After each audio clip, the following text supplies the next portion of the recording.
तेव्हा म्हणले त्याला काय होत असतो, त्या निर्गुणाचा निश्चय. आणि त्याच मग काय होतं पूर्ण, त्याला धन्यता प्राप्त होत असते. सकळ केली याचे सार्थक देव ओळखावा एक, आपण कोण हा विवेक पाहिला पाहिजे, खरा देव कोण आहे हे ओळखलं म्हणजे सर्व जे प्रयत्न केलेले असतात ना त्याचे सार्थक होते. आपले खरे स्वरूप काय आहे हा विवेक मनुष्याने केलाच पाहिजे. म्हणून तर खरं स्वरूप आपलं आपण काय केलं पाहिजे, ओळखण्याचा प्रयत्न केला पाहिजे. आपलं नेमकं स्वरूप काय आहे, आपण ज्याला या देहाला जे पकडलंय ते आपलं काही खरं स्वरूप आहे का? नाही ना. ते तर आपलं स्वरूप नाहीच आहे. आपलं असलं असतं तर टिकलं असतं, पण ते आपलं नाही. पंचमहाभूताच आहे, आपण पंचमहाभूताकडून आणलेलं आहे. कशासाठी आणलंय तर इथं आल्याच्या नंतर, कारण ह्याच देहामध्ये मोक्ष आहे ना. ह्याच देहामध्ये आपल्याला सोडून करून घेता येते ना, ह्याच देहामध्ये आपल्याला बंधन तोडता येते ना. म्हणून त्या पंचमहाभूताला विनंती करून त्याच्याकडून हा देह आणलेला आहे. पण आणून आपण काय झालो, बैमान. का बरं बैमान झालो, कारण आपण त्याचा देह आहे पण आपला देह म्हणून बसलो. आणि जे कार्य करायचं ते चक्क विसरून गेलो. विसरली या तया थोर झाली हानी. आपलं कसं ते काय आहे, अहो भाग्य आहे की आपल्याला काय झाले कळायला लागलेलं आहे. नुसतं कळून जमत नाही, मानावं लागते. नुसतं पाण्यात जमत नाही, अनुभवाला यावं लागते. अनुभवाला येऊन त्याच्यामध्ये रमावं लागते. मी एकटाच आहे असं समजून घ्यावं लागत असते. देव पाहता निराकार आपला तो माईक विचार, सोहम आत्मा हा निर्धार मानून गेला. मग देव पाहिला तर तो निर्गुण निराकार आहे बरं का. आपण ज्याला मी म्हणतो तो देह तर माईक आहे, म्हणून आत्मा तोच मी हा निर्धार अंगी बांधतो. म्हणून देव हा कसा आहे, निर्गुण निराकार. त्याच्या ठिकाणी कोणता गुण नाही, त्याच्या ठिकाणी कोणता आकार नाही, असा असणारा निर्गुण निराकार परमात्मा दुसरा कोणी नसून तर काय आहे, तूच आहेस. मीच आहे आत्मा, तो दुसरा कोणी नसून मीच आहे. बाकीचे देह माईक आहेत. सगळे ए टू झेड काय आहेत, माईक पदार्थ आहेत, माईक.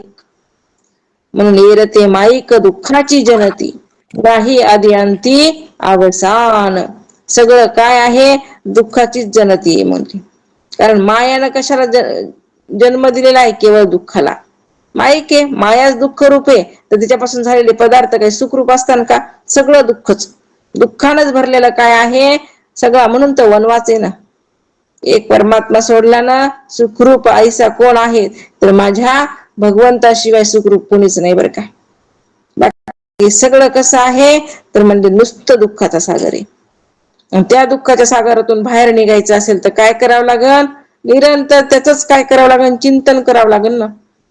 ज्याची प्राप्ती करून घ्यायची त्याच नेहमी काय करावं लागेल, चिंतन करावं लागेल तर प्राप्त होईल. पण आपण काय करायला लागलो, चिंतन करायला लागलो पण नाही का, दुःखाचा लवलेश सोडायला तयारच नाही. एक चिमण्या होत्या दोघी जणी बरं का, मैत्रिणी, लई जिवलग मैत्रिणी होत्या. पण नाही का त्यांची फाटाफूट झाली. एक गेली म्हणले मिठाच्या पर्वतावर आणि एक गेली साखरेच्या पर्वतावर. त्या चिमण्या मग आता ही मिठाच्या पर्वतावर गेलेली अगदी म्हणले मरायला टेकली, ती बी बेशुद्ध झालेली. आणि जी साखरेच्या पर्वतावर राहू लागली का, ती म्हणले गबू गबू झाली. अगदी म्हणले धष्टपुष्ट. एका दिवशी त्या दोघींची झाली भेट. एकमेकीला बघितलं, बाई म्हणे काय ग तुझी तर तब्येत अगदी मरायलाच झाली, असं काय झालं म्हणले, तुला काही खायला प्यायला भेटत नाही का?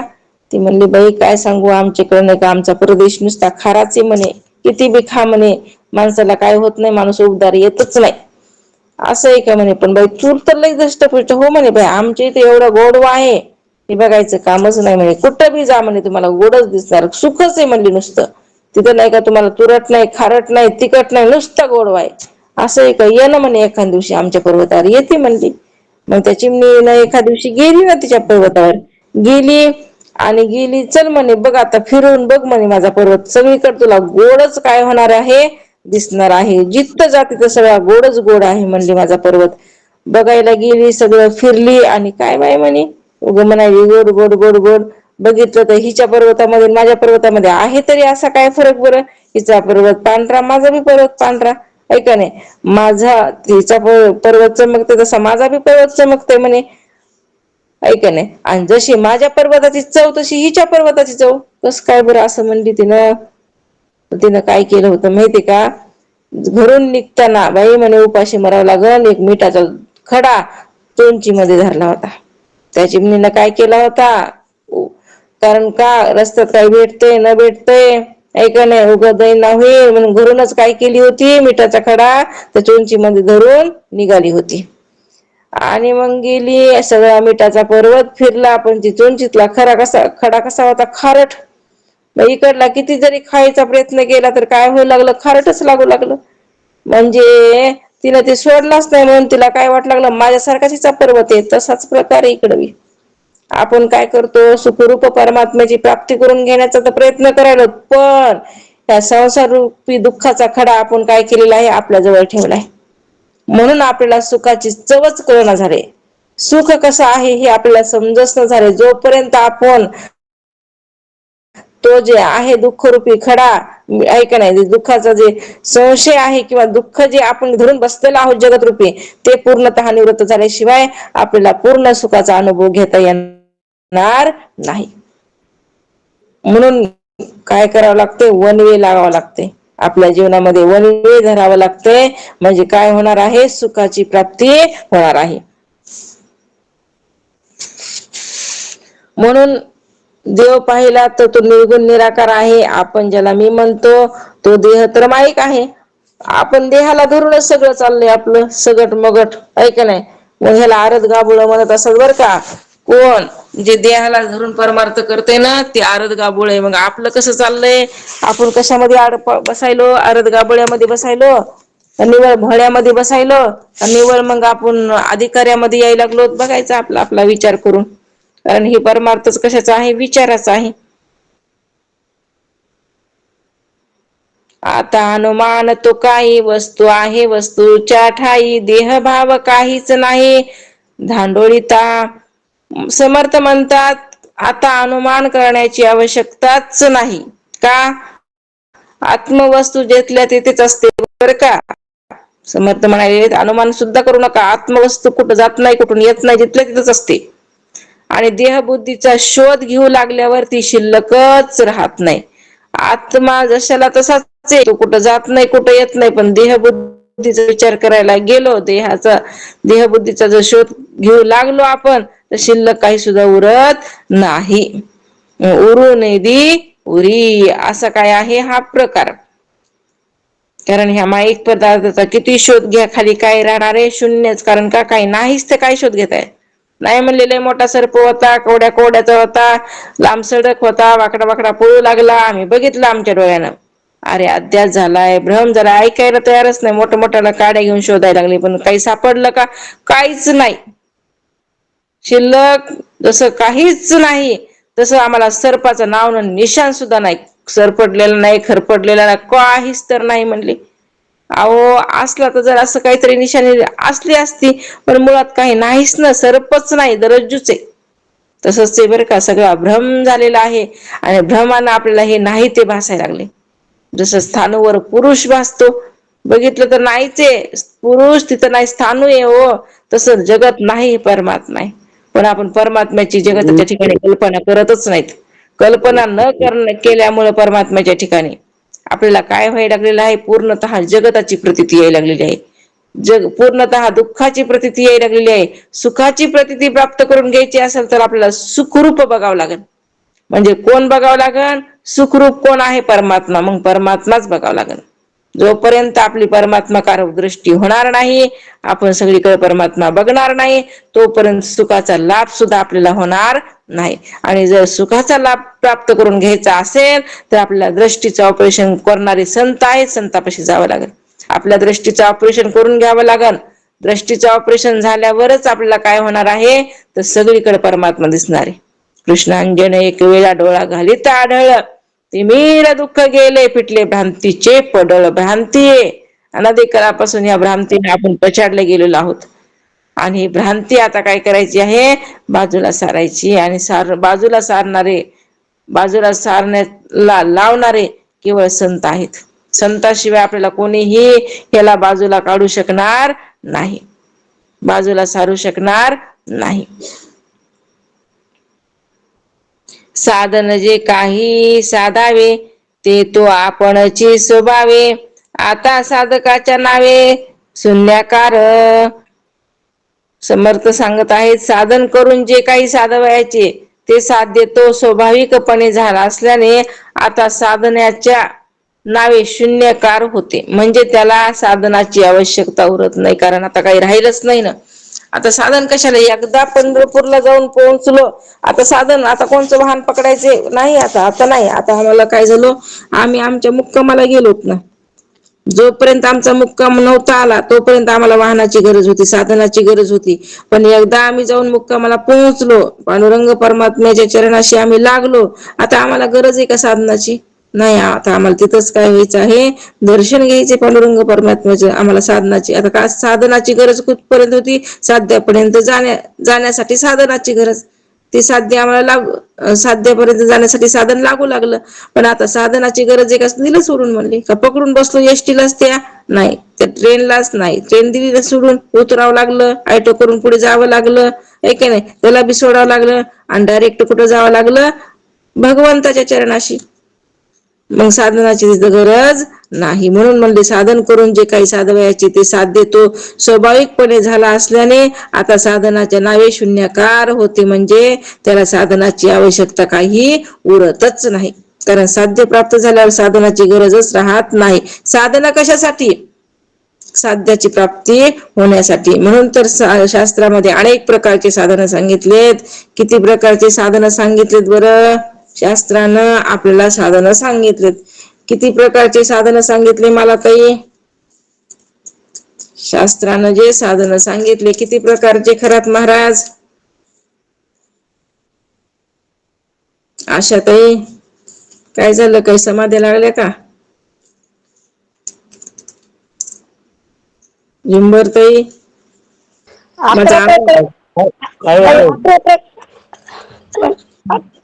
अकरा प्रकारची साधनं सांगितली ते. कोणते कोणते 11 प्रकारचे? म्हणजे बाह्य, म्हणजे अंतरंग साधने 9 आहेत, आणि बाह्यरंग साधने 2 आहेत. म्हणजे 2 साधनं बहिरंग कोणते? निष्काम कर्म, निष्काम उपासना, हे बहिरंग साधनं येतं. त्यानंतर विवेक, वैराग्य, शमदमादी, संपत्ती आणि मुमुक्षुत्व, हे अंतरंग येतं. त्याच्यात ते अंतरंग पुन्हा श्रवण, मनन, निध्यासन, तत्व पदार्थ, आणि शेवटचे जे साधन जीव ब्रह्मैक्य ज्ञान, अशी 11 साधनं आहेत.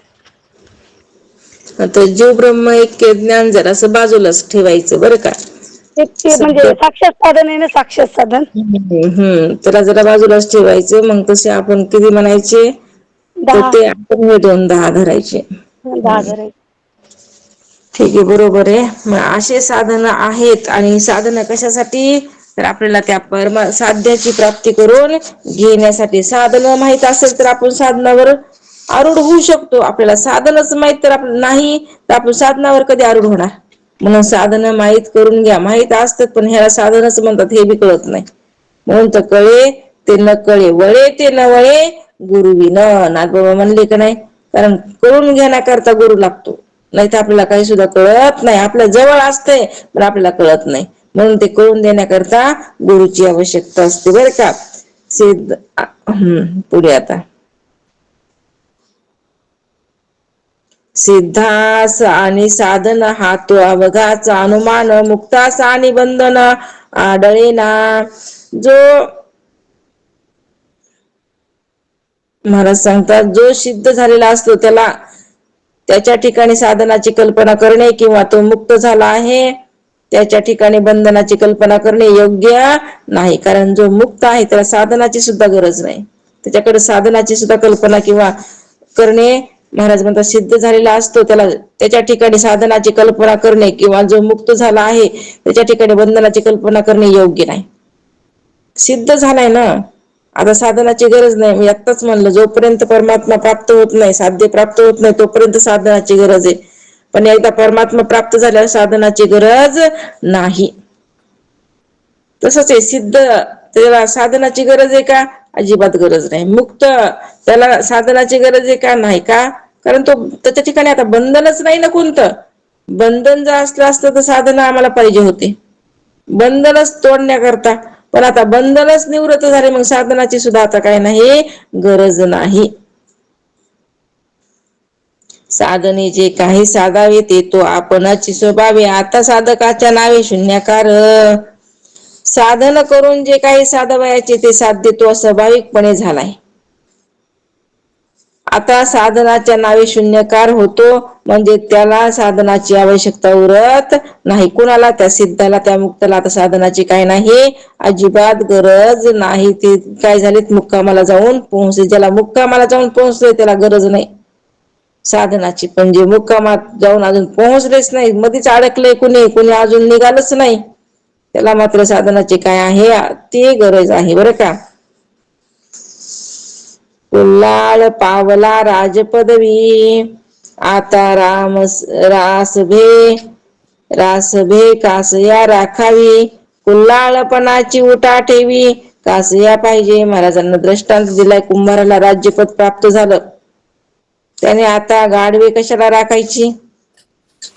आता त्याला कुंभाराच्या व्यवसायाची उठाठेव कशाला हवी? कारण का बरं? कुंभाराला राज्यपद प्राप्त झाले ना, त्याला आता काय नाही गाढवाची गरज. अगोदर लागायची गाढव माती आणण्यासाठी, पण आता आहे का गरज? आता राज्यपद भेटल्याच्या नंतर काय गरज आहे त्याला मडके घडवायची? अजिबात काहीच कशाचीच गरज नाही. आता त्याला कुंभाराला व्यवसायाची उठाठेव कशाला करायला हवी? आता काही व्यवसाय करावा लागेल का? राजा झालाय, आता तो हुकूम त्याचा चलायला लागलाय, त्याला कशाची गरज आहे का आता? अजिबात नाही. म्हणून जोपर्यंत आपल्याला साध्य प्राप्त होत नाही तोपर्यंत साधनाची आवश्यकता. एकदा साध्य प्राप्त झाले की साधन ही काय होतात? मावून जात असतात बरं का. कैसा अवघा वृत्तीभाव नाना साधनाचा उपाव, साध्य झाली या कैसा ठाव साधनासी. महाराज सांगतात त्याप्रमाणे प्रत्येक साधन हे वृत्तीमयच असल्याने शेवटी वृत्ती वाढविण्यासच कारण होते.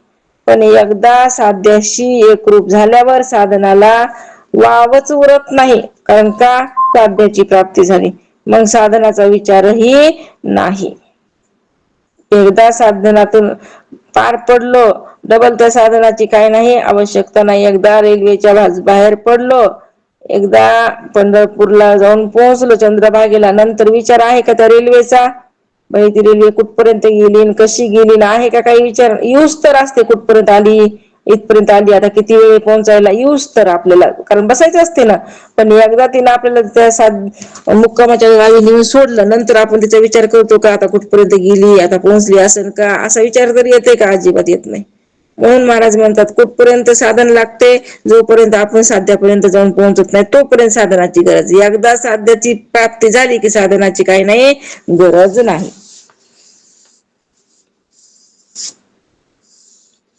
साधने काय साधावे, नेमे काय फळ घ्यावे, आपण वस्तू भरंगळावे कासयासी.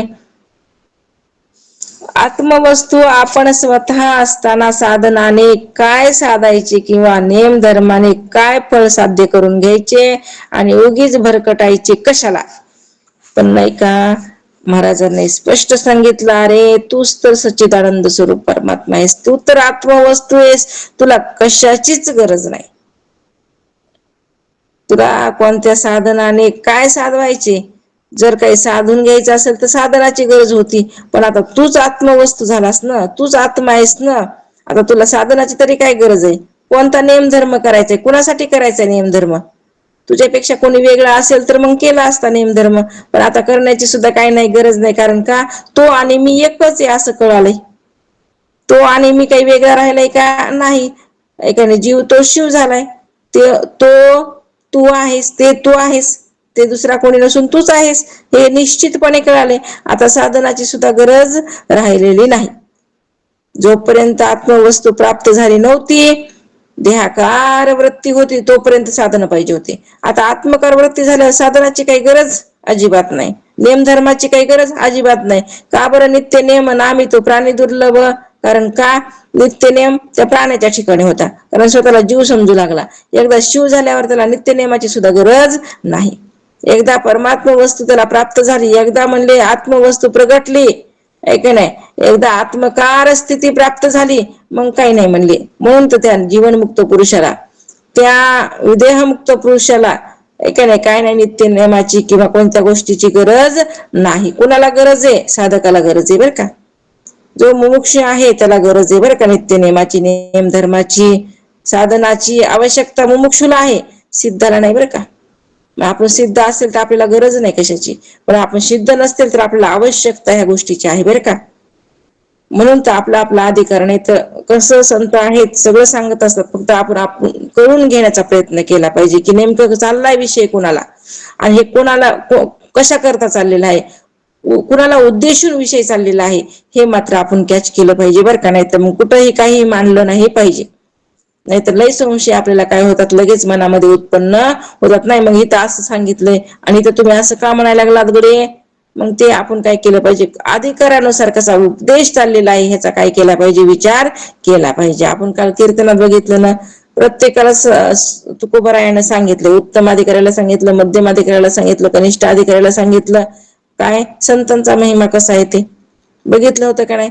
तसंच मग इथं पण प्रत्येकाला उपदेश असतो, कारण साधक कसे असतात, एकाच अधिकाऱ्याचे नसतात. सगळे उत्तमच आहेत का, सगळे मध्यमच आहेत का, सगळे नाही ना. मग अधिकारानुसार उपदेश असतो बरं का. साधने काय साधावे, नेमे काय फळ घ्यावे, आपण वस्तू भरंगळावे कासे यासी, देह तरी पाचा भूताचा, जीव तरी अंश ब्रह्मीचा, परमात्मा तरी अनन्याचा ठाव पहा. म्हणून तू जर स्वतःला देह मानत असशील ना, तर देह तर पंचमहाभूतच आहे. स्वतःला देह म्हणायला लागलात का, देह म्हणजे मी वाटायला लागले का, अरे देह म्हणजे तू म्हणू नकोस, हा देह तर पंचमहाभूताचा आहे. आणि तू नाही त्याचा काय केलास, आरोप लावून घेतलास. आरोप लावल्यावर शिक्षा आहे बरं का, लक्षात राहू द्या. जरी तू काही केलं नाहीस पण आरोप लागलाय, शिक्षा भोगावी लागते.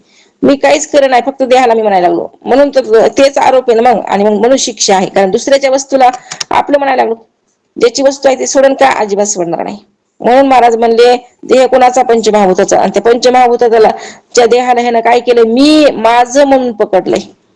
सुटता सुट नाही, वाटच न झालंय देह पंचमहाभूताचा, स्वप्नात सुद्धा येणं झालंय का, कारण चिंतनच नाही ना, ते निश्चय तसा झालाय की माझाच देह आहे. कधी आलं का स्वप्नात देह पंचमहाभूताचा म्हणून, नाही आलं. कारण का निश्चय डगमगला नाहीच ना, नुसतं ऐकणं चालू आहे पण अजून निश्चयात्मक काय झाले नाही, फळ प्राप्त झालंच नाही. कारण का नाही झालं, देहाला सोडलंच नाही. म्हणून न म्हणा देह माझा ऐसा, मग बरबसा कळेल. म्हणून तर बघा ना की देह मी नाही, देह माझा नाही, देह पंचमहाभूताचा आहे.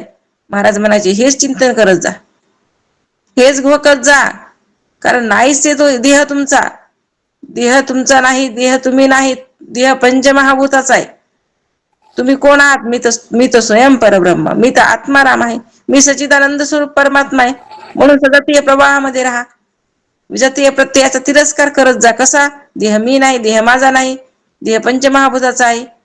आणि सजातीय प्रवाहामध्ये राहायचं, मी सत आहे, मी चित आहे, मी आनंद स्वरूप आहे, मी कुटस्थ आहे, मी आक्रिय आहे, मी अजर आहे, मी अमर आहे, मी शुद्ध आहे, मी बुद्ध आहे, मी मुक्त आहे, मी आत्मा आहे. या चिंतनामध्ये निरंतर राहायचं. झालं ना म्हणले, अजून काय पाहिजे. पण कुणी करायचं, ऐकायला सगळे ऐकतात, सांगायला सगळे सांगतात, पण करायचं कुणी, मोठा प्रश्न आहे ना. जे न केलं त्याचं बंधन तुटलं, ज्यानं केलं त्याला साध्य प्राप्त झालं. ज्यानं केलं नाही, नुसतं ऐकून सोडलं, त्याला काय भेटणार आहे. नुसतं बोलाचीच कडी, बोलाचाच भात, पोट तर भरायचं कामच नाही. भरतय, तृप्ती होती का, अजिबात नाही. तसाच प्रकार आहे, नुसतं म्हणायचं, बोलायचं, हो हा आता असंच आहे, बरोबर आहे, आता असंच करायचं. कुठपर्यंत, जोपर्यंत श्रवणामध्ये आहे तोपर्यंत. श्रवण सुटलं, झालं, संपला वेळ की झालं, म्हणलं लागलं आपण, जाऊ द्या, म्हणतच असतात, बोलतच असतात, त्याला आपल्याला हे करावंच लागते. करा ना, संसारी असावे असोनी नसावी. संसारिकाला मोक्ष नाही का, आहे, पण आसक्ती नसावी फक्त कोणत्या गोष्टीवर. आसक्ती सुटली की झालं, मोक्ष मिळालंच. आसक्ती धरल्यावर मी जाडले सुनंदाताई म्यूट करा. काल आणले आजार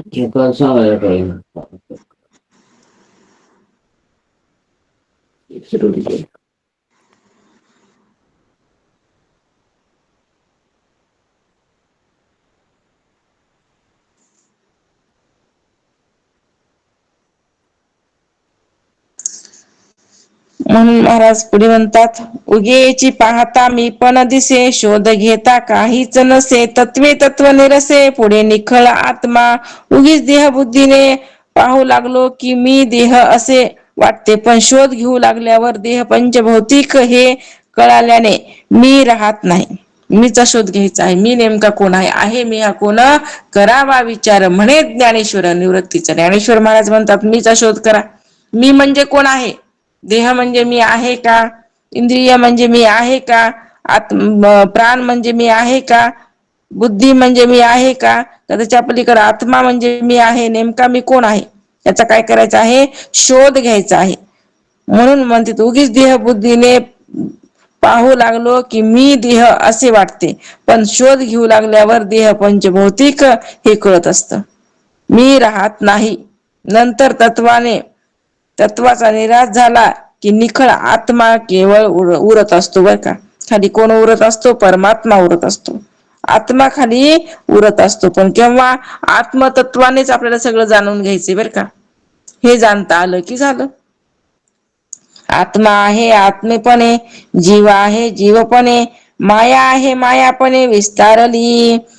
महाराज सांगतात आत्मा आत्मपणाने असतो, जीव जीवपणाने असतो आणि माया मायापणाने म्हणजे मिथ्यात्वाने विस्तार पावलेली असते. जीव काही मिथ्या नाही बरं का, माया मिथ्या आहे. जीव कसा आहे? जीव आणि शिव एकच आहे. जीव शिव सम वायातू दुर्गमा न घाली मन. ज्ञानेश्वर महाराज म्हणतात जीव आणि शिव एकच आहेत, त्याच्यामध्ये भेद नाही. आणि हा भेदच मावळायचा आहे आपल्याला. एककार करायचे. जीव शिव दोन्ही हरिरूप तरंग नेने, म्हणून तर सिंधुत्व अभंग नेणे हरी म्हणले ना नाथबाबा बी. कारण जीव आणि शिव काय आहेत म्हणले? एकच आहेत. फक्त असाच भेद झालेला आहे एकच, पण एक मोठा आणि एक छोट झाले. नाही तर म्हणजे ते पाण्याचेच तरंग येत, पाण्याच्याच लाट आहेत. एक मोठी लाट आणि एक छोटी लाट झाली म्हणून भेद पडलाय. नाही तर दोन्ही लाटा काय आहेत? पाण्याच्याच आहेत, पाणी स्वरूपच येतं. तसं जीव बी शिवरूपच आहे आणि शिव बी शिवरूपच आहे. ब्रह्मच येतं, पण फक्त काय झालं? तू उपाध्या लागल्यात. एकीकडे मायेची उपाधी लागली, एकीकडे अविद्येची उपाधी लागली. उपाधीला धरल्यामुळे लहानपण आला. का रे संकोचने झालासी लहान. तू लहान नाहीस, तू मोठाच आहेस, पण संकोच बुद्धी झाली म्हणून तू लहान झाला. देहाकार बुद्धी झाली म्हणून देह तू झालास. तू आहेस कोण? सच्चिदानंद स्वरूप परमात्मा. पण हे तुला कधी कळन? हे कळल्याशिवाय काय होणार नाही? मोक्ष हाताला लागणार नाही. हे कळून घ्यायचे.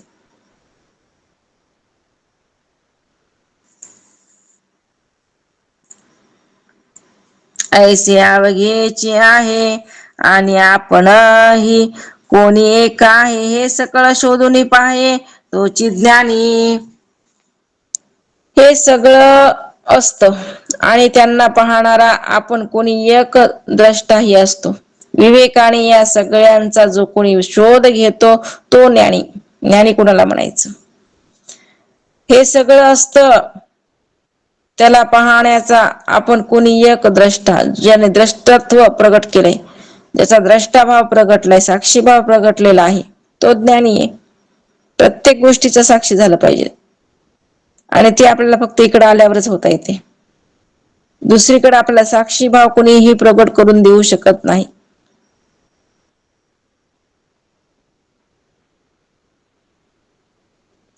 म्हणून हे सगळं असते आणि त्यांना पाहणारा आपण कोणी एक द्रष्टा असतो. विवेकाने या सगळ्यांचा जो कोणी शोध घेतो तोच ज्ञानी. मग आपण ज्ञानी झालोत का नाही? आपण पण द्रष्टा बनायलोत का नाही? आपण द्रष्टा आहोत का नाही? आहोत नुसतं म्हणतो, पण बनायलोत का द्रष्टा? जर बनण्याचा प्रयत्न केला तरच म्हणले तू ज्ञानी, नाहीतर मग तू अज्ञानीच. ज्ञानी केव्हा बनतय? मग ज्ञानी केव्हा बनतय? झुंबरतय. आपल्याला ज्ञानी बनायचे. केव्हा बनणार आपण ज्ञानी? सुंदर सांगितलंय, लक्षपूर्वक ऐकत जा. ऐक नाही, एकले अवधान देजिये, सर्व सुखाशी पात्र होजिये, हे प्रतिज्ञा उत्तर माझे उघड ऐका. माऊली म्हणतात काय करा? एकनिष्ठ भावाने ऐकलं पाहिजे. कारण का बरं? माऊली शाश्वत दिलेत, जर तुम्ही एकाग्र चित्तानं ऐकता मग तीच वस्तू झाल्याशिवाय राहणार नाहीत.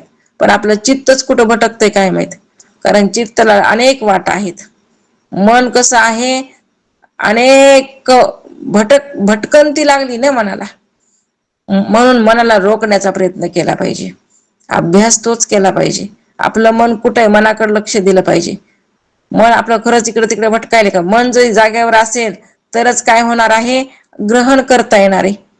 आणि मन जर जागेवर नसेल तर आपण कधीच ग्रहण करू शकणार नाहीत बरं का. कारण मन हे काय सांगितलं, साधारण कारण, आणि बाकीचे इंद्रिय असाधारण कारण सांगितलं.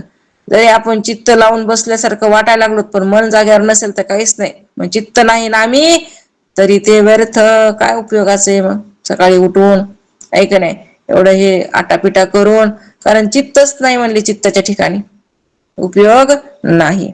म्हणून काय करायचे, द्रष्टा बनायचे. हे सगळं कसं आहे, दृश्य आहे, मी कोण आहे त्याचा द्रष्टा आहे असा भाव प्रगट करायचा. सकाळी उठल्यापासून झोपीपर्यंत प्रत्येक गोष्टीचा मी कोण आहे हे द्रष्टा आहे. हे कशाने होतंय, विवेकानं होते. विवेक जर जवळ असेल तर द्रष्टाभाव प्रगटते. विवेक जर जवळ नसेल तर आपल्याला द्रष्टाभाव सुद्धा प्रगटत नाही. जो द्रष्टा झाला तो जीवनमुक्त अवस्थेला प्राप्त झाला. कारण ज्ञानी होत, ज्ञानी कुठं जातो मग, जीवनमुक्त अवस्थेला प्राप्त होत असतो. शोधू जाणे सगळासी, परी पाहून येणे आपणासी, ऐसा ज्ञानी एकदेशी वृत्तीरूपे, जो या सगळ्यांचा शोध घेतो पण आपलं स्वरूप जाणत नाही. जो सगळ्यांचा शोध घेतो पण आपलं स्वरूप जाणत नाही, असा ज्ञानी मीपणाच्या वृत्तीने एक दिशी असतो. कारण का, जाणून घेणं लागेल ना. जाणून घेतलं नाही तर म्हणले, जो सगळ्यांचा शोध घ्यायलाय पण आपलं स्वरूप जाणत नाही, असा ज्ञानी मीपणाच्या वृत्तीने एक देशी. आता ज्ञानीमध्ये प्रकार सांगितलेत. जो सगळ्यांना जाणायलाय पण मीलाच जाणलं नाही, तो एक दिशीचे बर का, लक्षात राहू द्या. ते वृत्तीरूप जरी पाहिले तरी मग काहीच नाही राहिले, प्रकृती निरासे अवघेची गेले विकारवंत, त्या वृत्तीरूपाला साक्षीत्वानं पाहिलं की वृत्ती शिल्लक राहत नाही. म्हणून वृत्ती रूपाला साक्षीत्वानं पाहण्याचा प्रयत्न करायचा. प्रकृतीचा निराश झाला की सर्व नाशिवंत नाहीसे होते, तोपर्यंत होणं शक्य नाही. किती बी म्हणा, किती बोला, आपल्याला काय करावं लागल, मिथ्याचीच प्रतीती यावं लागल, तरच मिथ्या दिसते, अन्यथा ते सत्यत्व काय होत असते, प्रतीला येत असते. हे वृत्तीरूप जरी पाहिले तरी मग काहीच नाही उरले राहिले, प्रकृती निरासे अवघेची गेले विकारवंत, या त्या वृत्ती रूपाला साक्षीत्वानं पाहिलं की वृत्ती शिल्लक राहत नाही. पण वृत्ती रूपाला सुद्धा साक्षीत्वानं, कारण वृत्ती जिथपर्यंत जाईल, जिथपर्यंत आकार धरायला, ते सगळ्यांना साक्षी भावानं काय करा, साक्षी भावानं त्याचं काय करा, निरीक्षण करा. कारण वृत्ती ज्याचा त्याचा आकार धरायली त्याचा त्याचा, कारण सगळ्यांचा मी कोण आहे, द्रष्टा आहे, साक्षी आहे. मग असा जर तुम्ही अभ्यास केला तर काय होणार आहे, पूर्ण प्रकृतीचा निराश होणार आहे, नाशिवंत नाहीस होणार आणि एक शाश्वत खाली उरणार. उरणे ते निखळ निर्गुण जिता तेची आपण, ऐसे हे परमार्थाची खूण आगाध आहे. म्हणून केवळ निर्गुण ब्रह्म तेवढं उरत असतं आणि त्याचे अनुसंधान केल्यानं, कुणाचे, त्या निर्गुण ब्रह्माचे अनुसंधान केल्यानं काय होतं, आपण ते ब्रह्म आहोत असा साक्षात अनुभव येतो. पण त्याकरता काय करावं लागल, साक्षात अनुभव प्राप्त तर करून घ्यायचाय, पण त्याकरता काय केलं पाहिजे, निर्गुण ब्रह्म जे आहे, केवळ निर्गुण ब्रह्म तेवढं त्याचे अनुसंधान केल्यानं एरवी उरत नाही, अनुसंधान करावं लागेल, तेव्हा ब्रह्म खाली उरतं, अन्यथा उरत नाही. म्हणून असा साक्षात अनुभव येतो, अशी ही परमार्थाची खूण आगाध आहे बर का. केवळ निर्गुण ब्रह्म तेवढं उरतं, अनुसंधान केल्याने आपण ते ब्रह्मच आहोत असा साक्षात अनुभव येतो. म्हणून अनुसंधान केलं पाहिजे, संधीचा अभ्यास केला पाहिजे. 5 मिनिटं एका ठिकाणी मन राहते का बघायचं विचार करून, आपल्याला असं काही कळलं ना, सोपं आता बघा ऐका. काय करायचं, 5 मिनिटं एकाच ठिकाणी मन टिकायले का. भरकुटीमध्ये वृत्ती न्यायची, तिथं मनाला स्थिर करायचं. मन इकडं तिकडं पळायले का बघायचं विचार करून. जर मन टिकलं तर आपण सौभाग्यशाली झालो, आणि मन जर नाही टिकलं तर आपण अभागी झालो. कारण का, अजून मन आपलं आपल्या मुठीमध्ये आलंच नाही. मन काय झाले, भटकायले अजून सुद्धा. एवढा परमार्थ करून सुद्धा पात्रामध्ये काही पडना झालंय. म्हणून काय करा, नीट लक्ष द्या. नाहीतर म्हणले, गाढव मेलं वजानं आणि शिंगरू मेलं असं होऊन म्हणजे झालं. म्हणून काय करायचं, लक्ष द्यायचं, बघायचं, लक्षाच्या ठिकाणी लक्ष ठेवायचं. मन एकाग्र करायचं. मन एका ठिकाणी राहिले का नाही, का भटकायले, भटकत असेल तर आणू ठेवायचे जाग्यावर. जो ज्ञानी आहे ना, त्याचं मन भटकत नाही, लक्षात राहू द्या. वर्मय हे. आणि जो अज्ञानी आहे ना, जी ज्ञानापर्यंत अजून ती भूमिकाच प्राप्त झाली नाही, त्याचं मन भटकल्याशिवाय राहणार नाही. आपला अभ्यास करून बघा आता. आपलं मन एका ठिकाणी राहतं का? 5 मिनिटं राहिलं तो ज्ञानी, आणि नाही राहिलं लगेच मनात दुसरे विचार सुरू झाले, एकाकार वृत्ती नाही टिकली आपली, वृत्त्या लगेच उत्पन्न होऊ लागल्या की समजायचं आपलं मन मलिन आहे. अजून आपल्याला अभ्यास करावा लागतो. अजून आपल्याला काय करावं लागतं, मल विक्षेप काढावं लागतात. म्हणून तर चिंतन करावं लागायला लागले. नाहीतर आपलं जर मन एका ठिकाणी रुकलं तर आपलं काय झालं, मल गेला. नाही तर आपला मल गेलेला नाही बरं का अजून. म्हणून काय करावं लागतं, अभ्यास करता राहीये. हळूहळू होणारे, पण अभ्यासाला सोडायचं नाही. फळ एक आपण एक ऐसा नाही हा विवेक, फळाचे फळ कोणी एक स्वयेची होई जे. आपण कोणी वेगळं आणि फळ आपल्यापेक्षा वेगळं, अशा प्रकारचा हा विवेक नाही बरं का. फळाचे ही सर्वश्रेष्ठ फळ ते आपणच स्वतः होतो. फळाचं ही सर्वात श्रेष्ठ फळ जे आहे ते आपल्या हाताला लागते, आपणच होतो. पाहता पाहू गेलो पाहणे विसरलो, ब्रह्म आनंदे झालो देवराया. पाहायला गेलो होतो, पण काय करणार, तो ब्रह्म दुसरं कोणी नसून माझं स्वरूप आहे असं कळालं. आणि पुन्हा इकडलं पाहणच काय झालं, चक्क विसरून गेलो. स्थिती आहे महाराज ती, आणि ती स्थिती प्राप्त करून घ्यायची.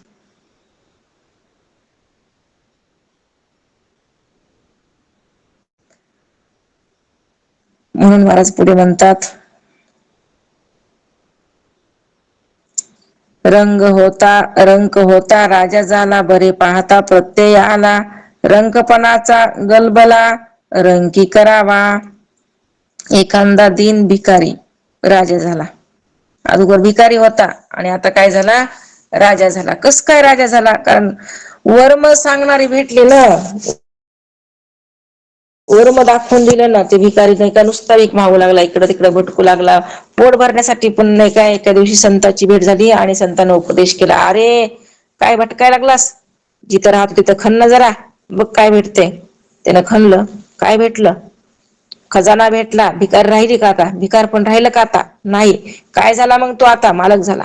तसंच आहे, आपल्या पाठीमागे भिकार पण लागले, आपण झोडी टाकस न झालो, भिकेचं पात्र हातामधलं टाकस न झालो, आणि म्हणून भिकारी झालोत आपण. पण संत महात्मे खून करून दाखवायलेत, वर्म सांगाय, अरे आतमध्ये शोध ना, कुठं भटकायला बाहेर. बाहेर फिरे गवारा, किती भटकल्यानं काय भेटणारे म्हणले, आतमध्ये शोध. मग शोधल्यावर काय भेटेल म्हणले, अंतर्ज्योती प्रकाशाली दीप्ती, मुळीची जी होती अच्छा दिली आतमध्येच म्हणले, त्याचा शोध लाव. ते एवढं सापडलं. वर्म पण सांगायले संत कसं शोधायचं ते शोधलं की झालं की काम. पूर्णत्वाला काय झाला, तो प्राप्त झाला. अजून काहीही करायचं, एकदा पूर्णत्व झालं कि काय करायचं शिल्लक राहते का, काहीच करायचं शिल्लक राहत नाही. कारण पूर्णत्व पदरात पडलंय. जोपर्यंत पूर्णत्व पदरात पडत नाही तोपर्यंत भटक काय करावं लागतात, इकडलं तिकडलं सावरासावरी आहे. तृप्ती नाही झाली तोपर्यंत खाऊ खाऊ आहे. हे खावायचं का ते खाऊ का ते खाऊ, आहे का नाही. पोट भरल्याच्या नंतर भूक लय लागली, काय खाऊ की काय नाही की असं होते. आणि एकदा म्हणले जेवायला बसलं, घासा मागं घासानं काय व्हायली, तृप्ती व्हायली, पोट भरायला लागले. आणि पुन्हा मग शेवटच्या घासात पोट भरल्याच्या नंतर अजून किती वाढलं, समोरच्याला किती आवडता पदार्थ असू द्या, खातो का आपण, नाही बाबा आता नाही खाऊ शकत. आता माझे काय झाले, पोट भरले. पूर्णत्व प्राप्त झाल्यावर मग भटकंती संपून जाते. वेद वेदाज्ञेने चालावे, शतशास्त्र शास्त्र अभ्यासावे, तीर्थ तीर्थास जावे कोण्या प्रकारे. समर्थ सांगत आहेत. ज्ञानी पुरुष साक्षात वेदरूप, शास्त्ररूप, तीर्थरूप बनतो. म्हणून तो जायचं गरज नाही कुठंच भटकायची गरज नाही. कारण स्वतः ज्ञानी काय झाला, बनला, तीर्थरूप बनला, शास्त्ररूप बनला, वेदरूप बनला. म्हणून हे चालते ज्ञानाचे बिंब. कुणाला म्हणले? संतांना. सहज बोलणे हितोपदेश कुणाला म्हणले? संतांना. सहज बोलतात पण ते उपदेश असते. तर आता आटापिटा करायची गरज नाही, ज्ञानी बनलेत ना. आटापिटा करायची गरज आहे का आता? नाही. वेदरूप बनलेत ना, शास्त्ररूप बनलेत. जे बोलन ते शास्त्र आहे आता मुखातलं. म्हणून तर पंचम वेद म्हणलेला आहे. संतांच्या वाणीला काय म्हटलेलं आहे? पाचवा वेद म्हणजे तुकोबारायांची गाथा म्हटलेली आहे. उगच म्हटलंय का? म्हणून इथं सांगितले, स्पष्टता दिली की वेदरूप, शास्त्ररूप, तीर्थरूप कोण बनतात? ते ज्ञानी पुरुष बनत असतात. वेदाने वेदाचे पालन कसे करावे? सतशास्त्रानेच कोणत्या शास्त्राचा अभ्यास करावा? कसा करावा सांगा ना. वेदाने वेदाचं काय पालन करायचं? एकदा वेद माहिती झाला, वेद स्वरूप मी आहे कळाल्याच्या नंतर काय पालन करायचं? सतशास्त्रानेच कोणत्या शास्त्राचा अभ्यास करायचा?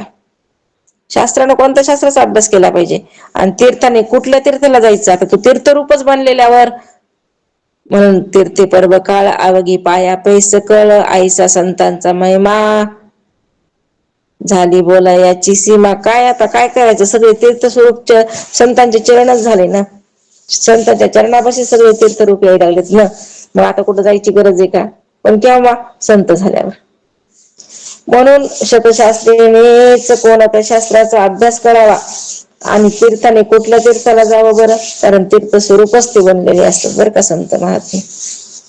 म्हणून भ्रमात राहायचं नाही. नाही तर मीच संत झालो, मीच ज्ञानी झालो, अगोदर ही आहेत का आपल्याकडं सगळी वर्म अगोदर बघायचं. आणि उगाच मग काय करायच्या नाहीत, गप्पा मारायच्या नाहीत. आणि उगाच भ्रम आव आणायचं नाही. जे आव आणते का त्याचं लय नुकसान होते. उगाच बिनकामी आव आणायचं. काय म्हणले फजिती हाताने करायची नाही, खऱ्याला लागायचं ना, सत्याला सोडायचं नाही. तू सत्यच आहेस बर का. सत्य हे तुझा काय धर्म आहे, पण तू सत्याला सोडलंस आणि खोट्याच्या पाठीमागे लागलास. अमृत सेवावे अमृत आनंदे पहावा आनंद, भगवंते लक्षावा भगवंत. कोण्या प्रकारे? अमृताने अमृत कसे सेवावं, आनंदाने आनंद कसा पाहावा, किंवा भगवंताने भगवंताचं ध्यान कसं करायचं सांगा आता. देव पाहावे असे गेलो, तेथे देवाची होणी केलो. आता एकदा देव झाल्यावर कोणाचे भजायचं? कुणाला भजायचं? आता देवच झाला म्हणले. आता देवच राहिला नाही माझ्या लेकी. देव मेला असो त्याला असे ना, आम्हाला काय करायचं? ज्याला असन ते भजत. पण आम्हाला आहे का आता देव? कोण म्हणतात तुकोबर आहे? अशी अवस्था होत असते पुढे. अभ्यासानं होते असते, अचानक होत नसते. कळतच नाही, पटतच नाही, ऐकावंच वाटत नाही, ऐकन त्याला ऐकू देत नाही. असा काय प्रकारे बरं का. कारण का? मलिनता आहे ना जवळ, पुण्य नाही ना. याला पुण्य लागतं ऐकायला.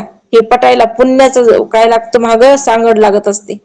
एरवी कुणीही ऐकू शकत नाही, कुणालाही पटत नाही. कारण हे वर्म आहेत, हे शास्त्र आहे, हे वेदांत शास्त्र आहे. शास्त्रार्थ शास्त्र वेदांत म्हटलेत. आणि हे ऐकायला अधिकारी बी तसाच लागतो.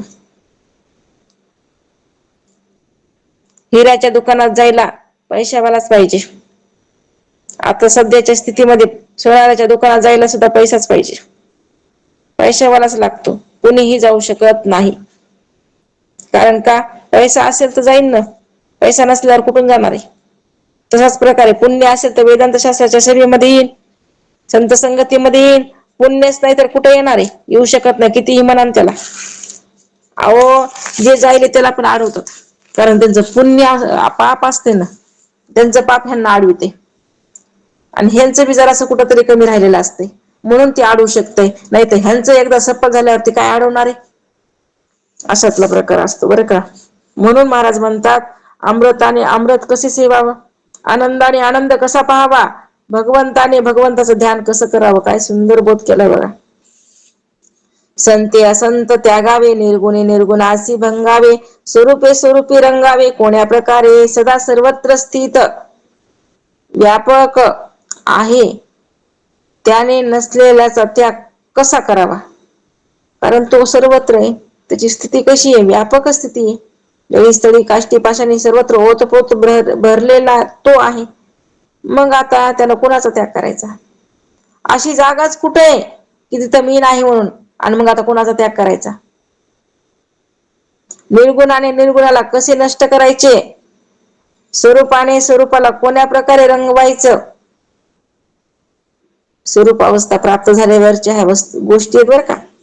अंजने त्याचे अंजन धने साधावे धन, निरंजने निरंजन कैसे अनुभवावे. अंजनानेच अंजन कसं लावावं? डोळ्यात अंजन घालायचे, पण अंजनालाच अंजन लावता येते का? नाही, वेगळं लागेल ना कोणी. धनाने धन कसे प्राप्त करावे? धन कुठं धनाच्या शोधात जात असते काय? पाणी कुठं पाण्याच्या नादीला लागते काय? पाणी म्हणले मलाच लागली तहान, पाण्यालाच लागली म्हणले मोठी तहान, कसं जमन? त्याला कावा भेटणारे पाणी? निरंजनाने निरंजनास कसं जायचं? कसा अनुभव घ्यायचा? हे वर्म आहेत बरं का. ह्या गोष्टी खूप महत्वाच्या आहेत. ज्याला कळायला त्यालाच येत, ज्याला कळायला नाही त्याला घ्या कळून.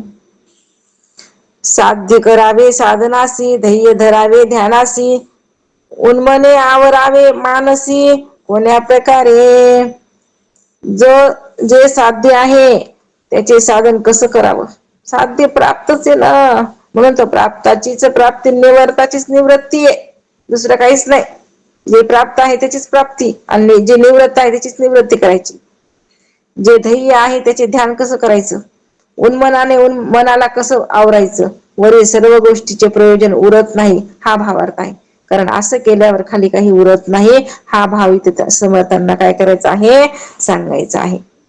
म्हणून आजातवादाचेच काही असे जे आहेत ना 5-7 वळी सगळ्या आजातवादातून सांगितल्या, लक्षात राहू द्या. हे विवर्तवादामध्ये नाहीत आणि परिणामवादामध्ये नाहीत, ह्या आजातवादामधल्या ओव्या आहेत. म्हणून ते आपण त्या दृष्टिकोनानं काय करायचे आहेत? समजून घ्यायच्यात. कसं असतं माहितीये का? जशी स्थिती आहे तसं समोरचं बोलत असतो बरं का. जे साधक संत आहेत ते सिद्ध अवस्थेला गेलेले असतात, म्हणून ते त्या स्थितीतून बोलत असतात, आणि आपण ऐकतो. कारण जे साधक आहे, आपलं जे संत आहेत ते महाकारणाच्याही पलीकडे गेलेले असतात, तिथून बोलत असतात. आपण स्थूलामध्ये राहून ऐकतो, म्हणून मेळ बसत नाही. मग ते मेळ बसण्याकरता आपल्याला तिथंच जावं लागेल, आणि मग काय होत असते? मेळ बसत असते बरं का. असं इति श्री दासबोधे गुरु शिष्य संवादे स्थिती निरूपण नाम समास 10वा समाप्त. दशक 9वा समाप्त. अवधूत चिंतन. श्री गुरुदेव दत्त सच्चिदानंद सद्गुरुनाथ महाराज की जय. सद्गुरु मागीर महाराज की जय. सद्गुरु बालासाहेब महाराज की जय. ब्रह्मपुत्र रंगनाथ महाराज की जय. शांती ब्रह्म एकनाथ महाराज की जय. ओम पूर्णमद पूर्णमिदं पूर्णात् पूर्णमुदच्यते पूर्णस्य पूर्णमादाय पूर्णमेवावशिष्यते. मनोबुद्ध्यहंकार चित्तानि नाहम् न च श्रोत्रजिह्वे न च घ्राणनेत्रे न च व्योम भूमिर्न तेजो न वायु चिदानन्दरूप शिवोऽहं शिवोऽहं. न च प्राणसंज्ञो न वै पञ्चवायु न वा सप्तधातुर्न वा पञ्चकोश न वाक्पाणिपादो न चोपस्थपायु चिदानन्दरूप शिवोऽहं शिवोऽहं. न मे द्वेषरागो न मे लोभमोहो मदो नैव मे नैव मात्सर्यभाव न धर्मो न चार्थो न कामो न मोक्ष चिदानन्दरूप शिवोऽहं शिवोऽहं. न पुण्यं न पापं न सौख्यं न दुःखं न मन्त्रो न तीर्थ न वेदा न यज्ञाः अहं भोजनं नैव भोजनं न भोक्ता चिदानन्दरूप शिवोऽहं शिवोऽहं न मे मृत्युशङ्का न मे जातिभेद पिता नैव मे नैव माता न जन्म न बन्धुर्न मित्र न गुरुणैव शिष्य चिदानन्दरूप शिवोऽहं शिवोऽहम् अहं निर्विकल्पो निराकाररूपो विभुर्व्याप्य सर्वत्र सर्वेन्द्रियाणां सदा मे समत्वन्न मुक्तिर्न बन्ध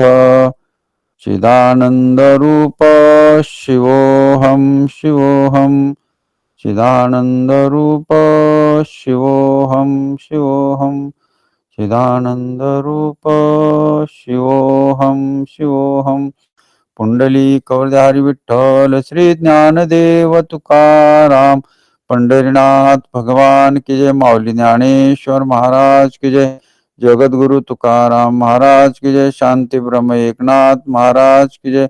ब्रह्मभूत रंगनाथ महाराज की जय। संत जनाबाई महाराज की जय। संत मोतीराम महाराज की जय।